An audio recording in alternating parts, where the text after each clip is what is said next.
價普遍較低。匯豐控股收市折合125個2毫9，比本港收市低2個6。工商銀行6個4毫半，低1毫1。建設銀行8蚊01仙，低1毫2。友邦保險82個2毫3，低2個3毫2。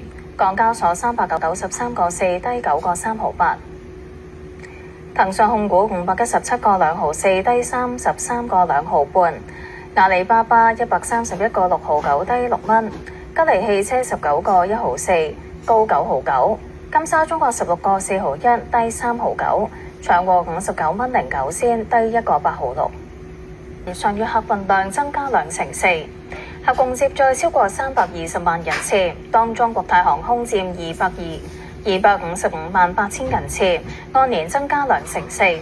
綜合頭2個月載客518萬人次，上升1成7。國泰2月載貨12萬7千公噸，按年增長6.5%。頭2個月累計貨運量超過26萬公噸，上升半成。